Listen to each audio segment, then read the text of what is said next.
Om Swastiastu. Perkenalkan, nama saya Gede Agus Oktadinata dengan NIM 211011111. Di sini saya akan menjelaskan laporan saya tentang perusahaan yang ingin saya bangun, yaitu perusahaan jasa yang bernama Dinit Visual. Langsung saja ke laporannya. Yang pertama, apa itu Dinit Visual? Dinit Visual adalah perusahaan jasa yang memberikan jasa desain grafis, mulai dari desain konten sosial media, desain banner, desain brosur, desain flyer, desain poster, dan segala jenis desain lainnya. Bukan hanya menyediakan jasa desain, Dinit Visual juga menyediakan jasa foto produk dan jasa membuat video untuk keperluan sosial media.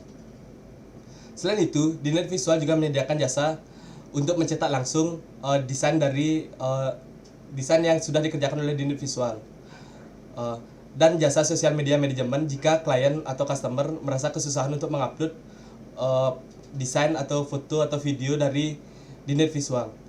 Jadi klien atau customer lebih mudah untuk melakukan promosi di sosial media karena klien sudah menerima beres jika membuat jika memakai jasa dari Dinit Visual. Tujuan perusahaan jasa Dinit Visual ini saya bangun yaitu untuk membantu UMKM yang ingin memiliki desain grafis, foto, produk, dan video iklan yang baik, yang bisa digunakan untuk melakukan promosi melalui digital maupun menggunakan media cetak, dan tentu saja dengan harga yang terjangkau. Target pasar yang ingin dikejar oleh Dinit Visual adalah UMKM lokal, perusahaan dagang, perusahaan jasa, dan online shop.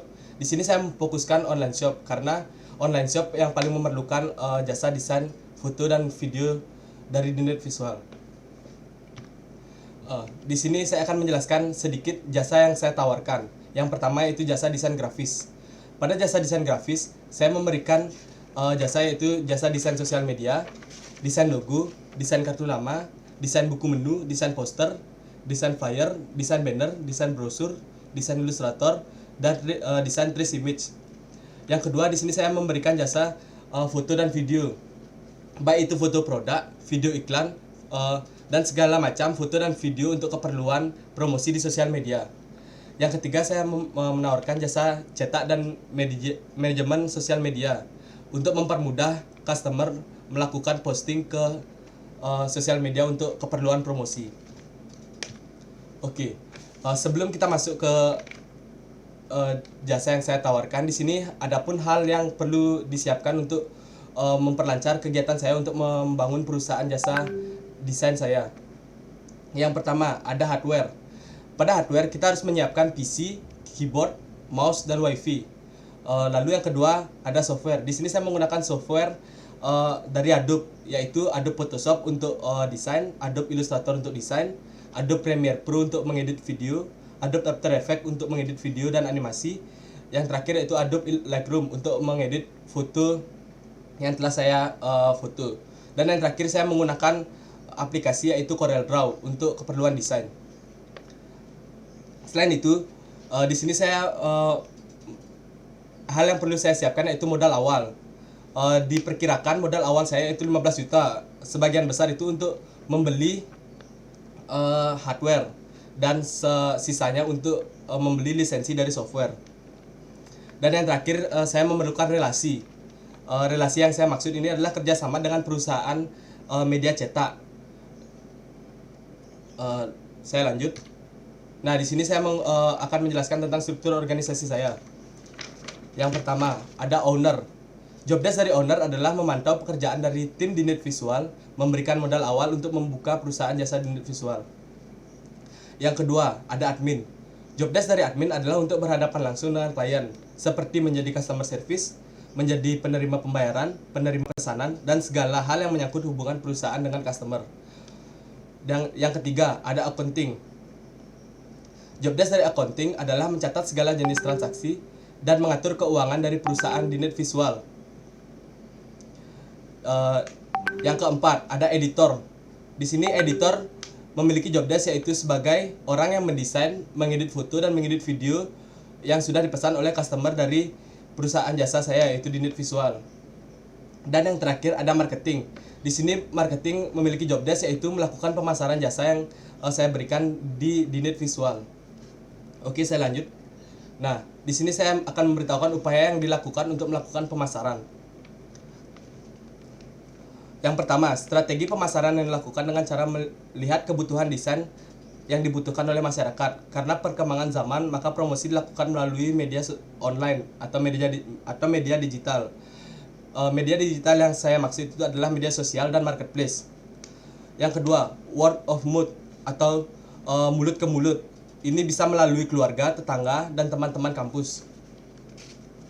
Selanjutnya, di sini saya akan mengiklankan melalui sosial media dari Dinet Visual agar jangkauan dari akun sosial media Dinet Visual bisa lebih luas. Setelah itu saya lanjut membuat portofolio yang isinya desain, foto, dan video yang dibuat oleh editor dari Dinet Visual agar calon klien bisa melihat hasil dari desain, foto, dan video yang pernah dikerjakan oleh perusahaan Dinet Visual. Selanjutnya, datang dan menawarkan ke UMKM lokal yang sekiranya memerlukan jasa dari Dinet Visual. Setelah itu, menawarkan jasa Dinet Visual ke online shop melalui chat dari sosial media.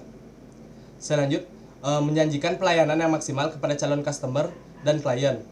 Dan yang terakhir, kita akan menjelaskan terlebih dahulu produk dan jasa apa yang kami miliki secara terperinci.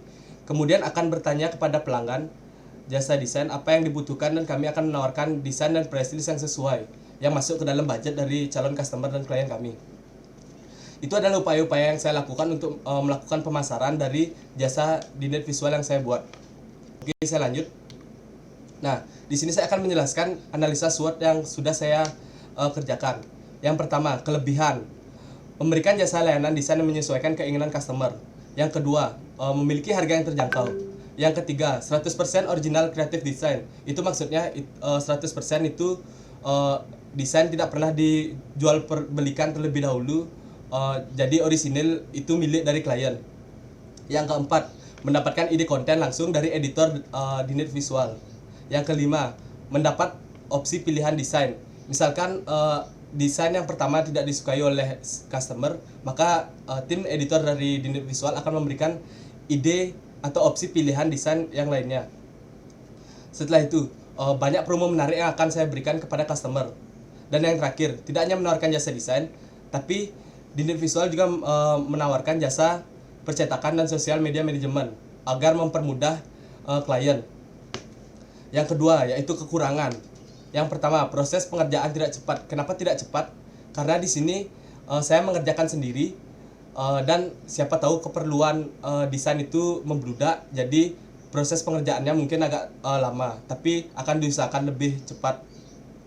Yang kedua, yaitu revisi maksimal 3 kali. Kenapa saya patokkan revisi maksimal 3 kali? Agar tidak terjadi penumpukan pekerjaan dari editor Dinet Visual.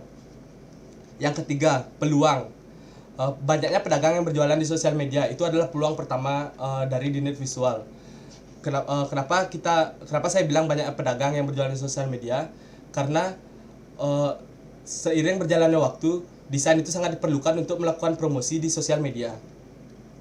Yang kedua, bisa membuat kursus desain. Di sini saya akan menjadikan opsi yaitu memberikan kursus desain kepada orang-orang yang ingin mempelajari mengenai desain, foto, dan video. Dan yang terakhir yaitu bisa menjual desain ke microstock. Itu sebagai opsi saja. Jika desain saya tidak laku, maka saya akan menjualnya melalui microstock atau seperti contohnya Freepik, Adobe Stock, Shutterstock, dan lain-lainnya. Dan yang terakhir yaitu ancaman. Ancaman yang saya terima yaitu banyaknya pesaing sejenis, karena banyaknya desainer-desainer yang lebih mahir dari Dinet Visual itu menjadi ancaman terhadap Dinet Visual. Yang kedua, banyaknya aplikasi editing yang lebih simple. Seperti contohnya ada aplikasi editing video yaitu CapCut. Di sana sudah ada template-template yang sudah disediakan oleh CapCut. Dan yang kedua, aplikasi Canva, karena di sana sudah banyak juga template desain yang sudah diberikan Canva kepada penggunanya. Itu menjadi ancaman untuk Dinet Visual. Oke, saya lanjut. Nah, upaya untuk mempertahankan konsumen.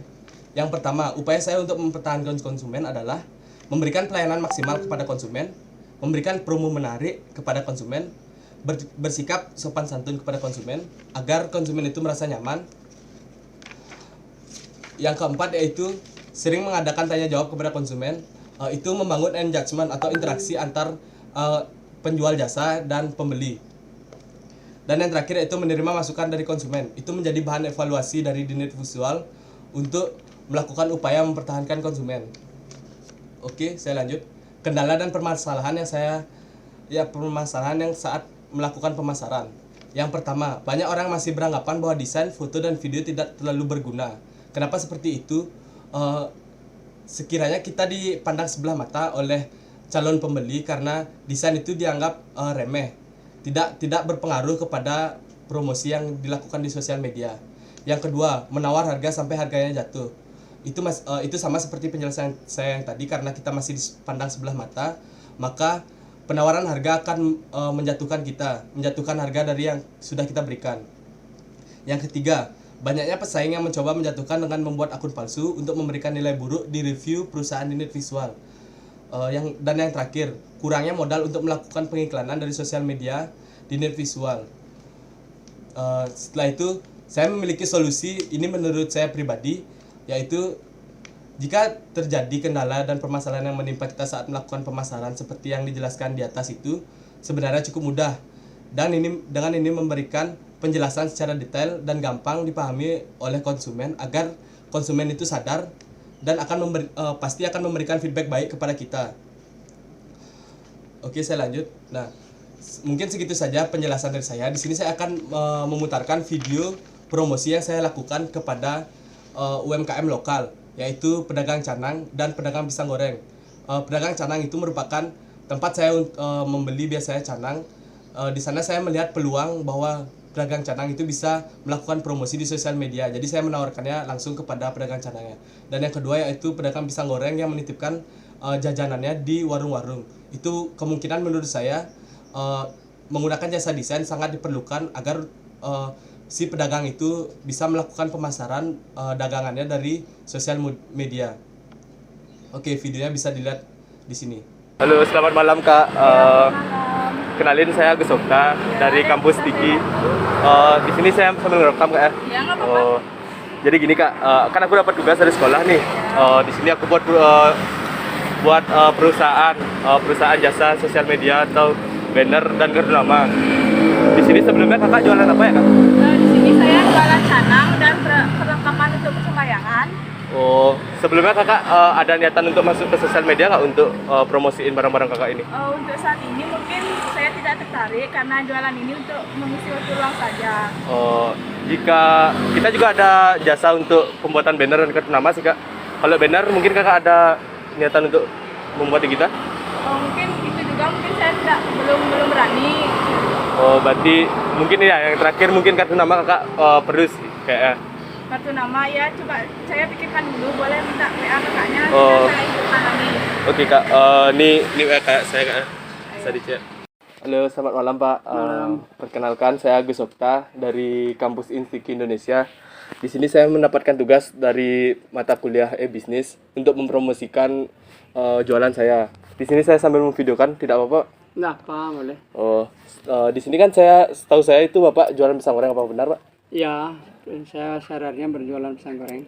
Berarti di sini saya ingin menawarkan Bapak untuk memakai jasa saya, itu jasa desain sosial media. Apakah saat ini Bapak memerlukan jasa seperti itu? Untuk sementara belum.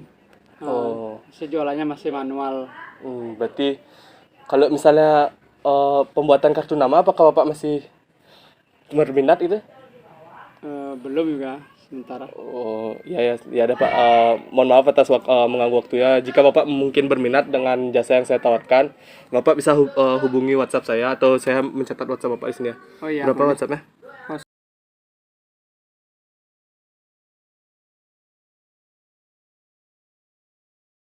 Dengan Bapak siapa? Pak Koming. Pak Koming. Nggih. Terima kasih Pak ya. Maaf mengganggu waktu ya. Iya, nah, Sukses semua Pak. Sekian pemaparan laporan yang setelah saya lakukan. Jika ada kesalahan kata atau kata-kata yang saya berbelit, saya mohon maaf. Saya tutup dengan Parma Santi. Om Santi Santi Santi Om. Terima kasih.